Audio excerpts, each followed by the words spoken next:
అందువల్ల మంచి ముహూర్తంలో భీమేశ్వర దర్శనం చేసుకుంటే దానివల్ల కాశీ నివాస యోగ్యత లభించాలి, అటువంటి ముహూర్తం పెట్టు అని పరాశరపుత్రుడు మైత్రావరుణుడిని అడిగాడు.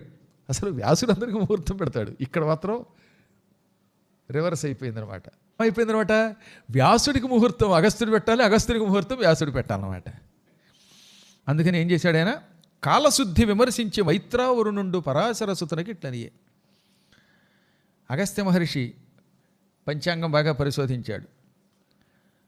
మహాత్మా దక్షారామానికి వెళ్ళడానికి అక్కడ స్థిరంగా ఉండి తద్వారా భీమేశ్వర కటాక్షం పొంది దానివల్ల కాశీ నివాస యోగ్యత పొంది మోక్షం పొందడానికి మంచి ముహూర్తం పెడుతున్నాను. గర్గుడు అని ఒక ఆయన ఉన్నాడు. ఆయన ఏం చెప్పాడనమాట, తెల్లవారుజామున గృహప్రవేశము గ్రామప్రవేశము మంచిది అన్నాడు ఆయన. ప్రాతకాల ముహూర్తం మంచిది అన్నాడు. ఎవరు? గర్గుడు. అది గార్గ్య సిద్ధాంతం అంటారు.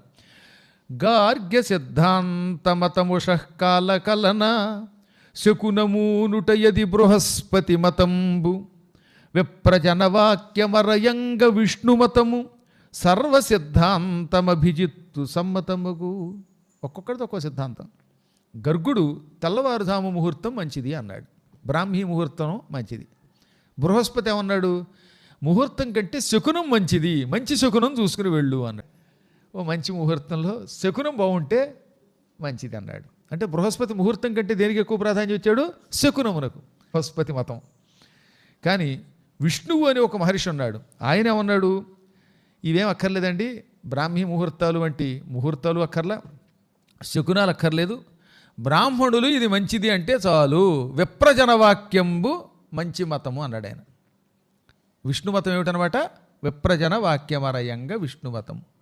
మంచి పండితులు, వేద పండితులు వెళ్ళు అన్నారా, ఆ టైంలో ఎలా ఉన్నా సరే అది మంచి ముహూర్తం అయిపోతుంది అన్నాడు. అంటే ముగ్గురు 3 మతాలు చెప్పారు. ఒక ఆయన బ్రాహ్మీ ముహూర్తం అన్నాడు, ఒక ఆయన శకునం అన్నాడు, ఒకడేమో విప్రవాక్యం అన్నాడు. కానీ అందరూ కలిపి ఏం చెప్పారు, అభిజిన్ ముహూర్తం చాలా గొప్పది అన్నారు. ముగ్గురు కలిపి చెప్పిన మాట. అందుకని ఇప్పుడు ఏం చేద్దాం మనం, ఒక్కొక్కటి చెప్పిన దాన్ని తీసేయి. ముగ్గురు కలిపి చెప్పింది ఏంటి? అభిజిన్ ముహూర్తం ఉదయం 11:40 నుంచి 12:30 వరకు, 11:45 to 12:30 సాధారణంగా. ఏదో ఎప్పుడో కొద్దిగా అటు ఇటు ఒడిదుడుకున్నా ఎక్కువ భాగం 11:40 నుంచి 12:30 వరకు మధ్యాహ్నం వరకు ఉన్న కాలం అభిజిన్ ముహూర్తం. ఆ కాలంలో అయితే ఇక దుర్ముహూర్తము కానీ వర్జ్యము కానీ ఇలాంటి దోషములు ఏమున్నప్పటికీ అది మంచి ముహూర్తమే. కాబట్టి అభిజిన్ ముహూర్తములో గ్రామప్రవేశం చేయటం, గృహప్రవేశం చేయటం చాలా మంచిది అన్నారు. అందుకే దాన్ని విజయ ముహూర్తం అంటారట. ఏమంటారు? విజయ ముహూర్తం. అదే జ్యోతిశాస్త్రంలో వాక్యం, ఉషశంస సగార్గ్యస్తు శకునంతు బృహస్పతి మనోజవంతు మాండవ్య విప్రవాక్యం జనార్దన. ఇలా ఒక్కొక్కటి చెప్పారు. అందులో గర్గుడు ఉషకాలం మంచిదన్నాడు, శకునం బృహస్పతి మంచిదన్నాడు, మాండవ్యుడు అని ఇంకొక ఆయన ఉన్నాడు. ఆయన ఏమన్నాడు తెలుసా, అసలు ఇవేం అక్కర్లేదండి, మనోజవం, నీ మనస్సుకి నచ్చినప్పుడు వెళ్ళిపో అంతే. మనస్సులో నేను వెడితే పని అవుతుంది అని అనిపిస్తుంది, ఒక్కోసారి మన మనస్సు చెబుతుందన్నమాట. అలా మానసికమైన బలం ఉన్నప్పుడు మనస్సులో సంకల్పం కలగడమే ముహూర్తంగా భావించి వెళ్ళిపో అన్నాడు. జనార్దనుడు విప్రవాక్యం అన్నాడు. ఇవందరూ కలిసి ఎవరికి ఏం చేశారు, అభిజిన్ ముహూర్తం మంచిదన్నారు. అందుకే ఏం చేస్తారనమాట, కొంతమందికి ముహూర్తం పెట్టడం ఇష్టం లేక పూర్వకాలంలో అది సరిగ్గా సూర్యుడు నడినెత్తుకు వచ్చినప్పుడు తాళి కట్టేయండి అనేవారు. నల్లగా ఉండి తెల్లని బట్టలేసుకు తిరిగేసి ఆ టైంలో తాళి కట్టేసిపోయేవారు హాయిగా, గొడవ లేకుండా. ఆ టైంలో ఇక మనకేం గొడవ ఉండదు.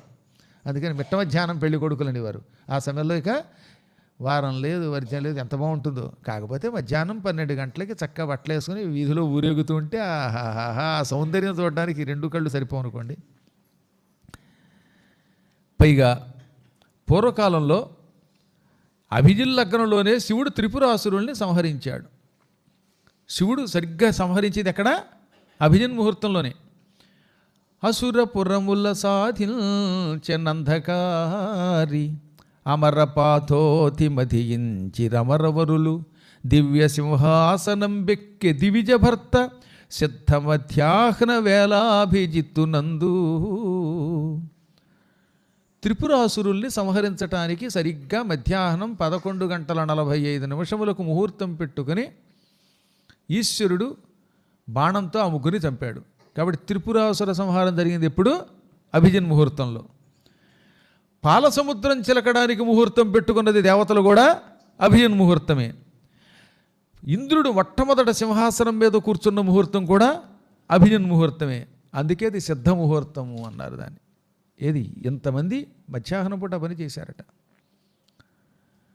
కాబట్టి మనం ఆ ముహూర్తంలోనే భీమేశ్వరుడి దగ్గరికి వెడదాం. దానివల్ల ఏమవుతుంది, అయితే నువ్వు అక్కడ స్థిరంగా ఉంటావు, లేదా విజయం లభిస్తుంది. విజయం లభించడం అనగా కాశీ విశ్వేశ్వర అనుగ్రహం శాశ్వతంగా ఉండడమే. కానీ ఇప్పుడు మనం ఎక్కడున్నాం, సంపరకి ఓదూరికి మధ్యలో ఉన్నాం. బిల్వవనంలో ఉన్నారు కదా, అక్కడ కదా కబుర్లు చెప్పుకుంటున్నారు వాళ్ళు, ఈ కథలు చెప్పుకుంటున్నది. అక్కడ నుంచి కాలినడకన వెళ్ళాలంటే మాటలా 11:45 కల్లా వెళ్ళిపోవాలి.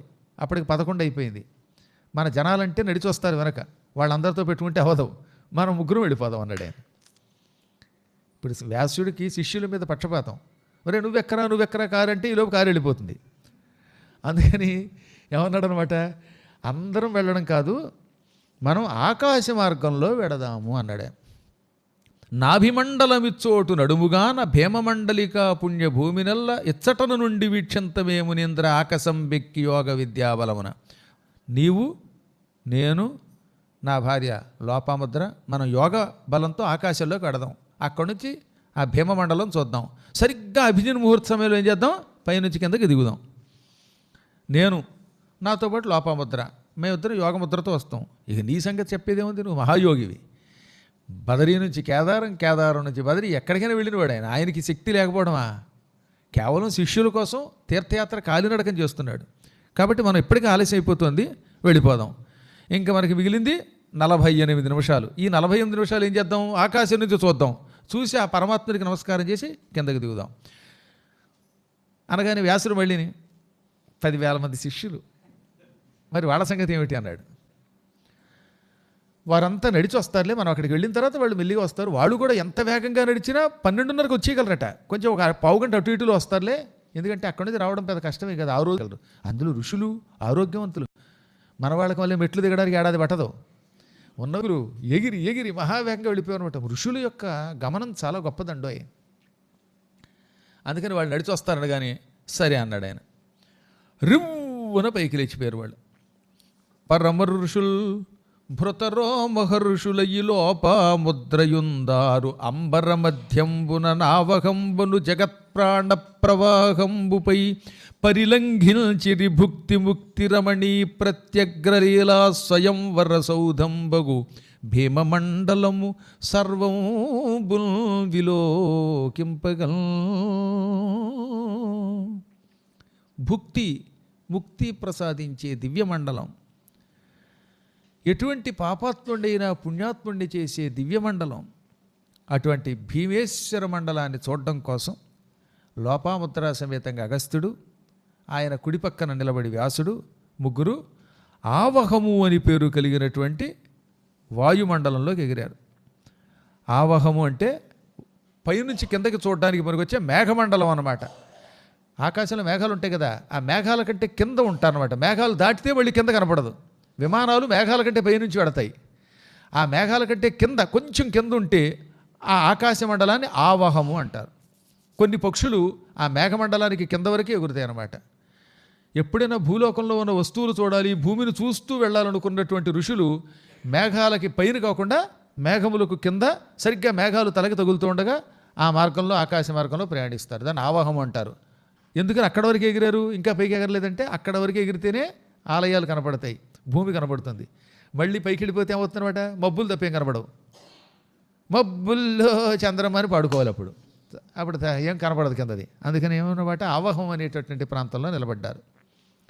ఎంత అదృష్టవంతులంటే వాళ్ళు.